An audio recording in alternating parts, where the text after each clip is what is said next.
नमस्कार दोस्तों, जय जोहार। मैं कौशल तिवारी और बिहनिया संजय में आपका स्वागत है। हरियाणा चुनाव जीतने के बाद एक बार फिर ब्रांड मोदी की जो चमक फैली, उसका असर झारखंड और महाराष्ट्र में अगले माह होने वाले विधानसभा चुनाव में कितना दिखेगा यह तो वक्त ही बताएगा। लेकिन अभी से भारतीय जनता पार्टी ने जो रणनीति बनाई है उससे उनके सहयोग में खड़े लोग, चाहे शिंदे गुट वाली शिवसेना हो या अजित पवार वाला एनसीपी, सत्ते में है। और इसकी बड़ी वजह है हरियाणा चुनाव का वह परिणाम जो देश के प्रधानमंत्री नरेंद्र मोदी को एक बार फिर ताकतवर बनाता। ऐसे में महाराष्ट्र में अगले माह होने वाले चुनाव को लेकर भारतीय जनता पार्टी क्या शिंदे गुट और अजित पवार से सीटों के गठबंधन में विवाद कर अकेले 288 सीटों पर चुनाव लड़ेगी, ये बेहद महत्वपूर्ण सवाल है। और यह सवाल इसलिए उठ रहा है क्योंकि अब तक भारतीय जनता पार्टी की जो रणनीति रही है वह यही रही है कि राज्य में कब्जे के लिए छोटे दलों का सहारा लिया जाए और बाद में उसे खत्म कर दिया जाए।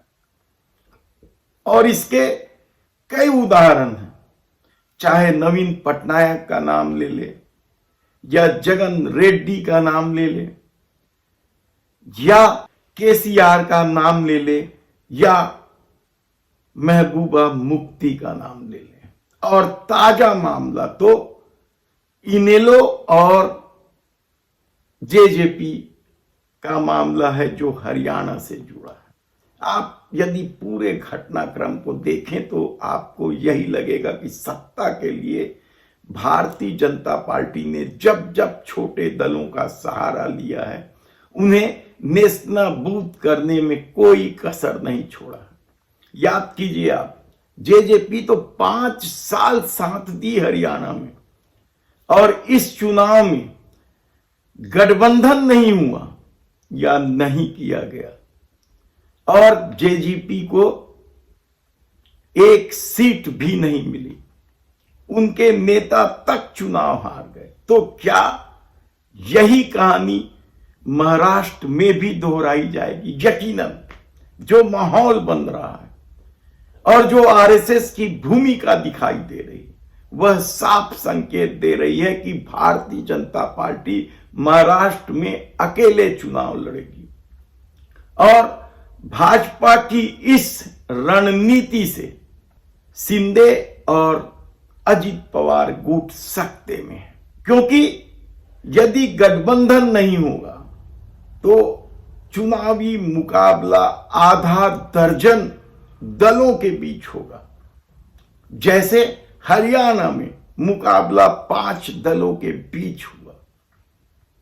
और उसका फायदा भारतीय जनता पार्टी उठा ले गई। और जो लोग 5 साल भाजपा की सत्ता के लिए सहयोग देते रहे और जिन्होंने 5 साल भारतीय जनता पार्टी की सरकार को हरियाणा में सहयोग देते रहे, उन्हें एक सीट भी नहीं मिली। तो क्या कमोबेश यही स्थिति महाराष्ट्र भी दोहराने वाली? क्योंकि गठबंधन नहीं करती है भारतीय जनता पार्टी तो 288 सीटों पर वह अकेले लड़ेगी।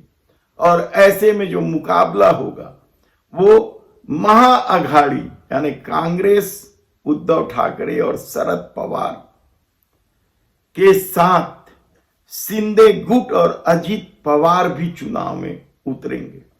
यानी 5 दल का तो तय है और इसके अलावा जो और दूसरे दल हैं कुछ कुछ क्षेत्रों में। और इस तरीके की रणनीति क्या एक बार फिर महाराष्ट्र के चुनाव में हलचल पैदा करेगी?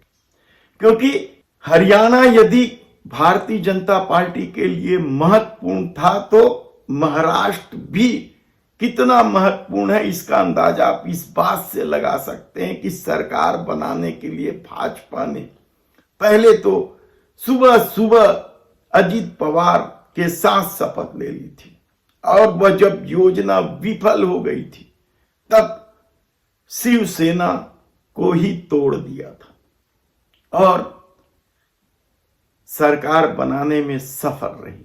सरकार चल रही है और जिस तरीके से सीट मांगे जा रहे हैं अजीत पवार या एकनाथ शिंदे के द्वारा, क्या भारतीय जनता पार्टी उसे अस्वीकार कर देगी या फिर एक रणनीति के तहत इतनी सीटें देने की बात करेगी जो शिंदे और अजीत पवार के लिए अपमानजनक स्थिति बन जाए और गठबंधन टूट जाए।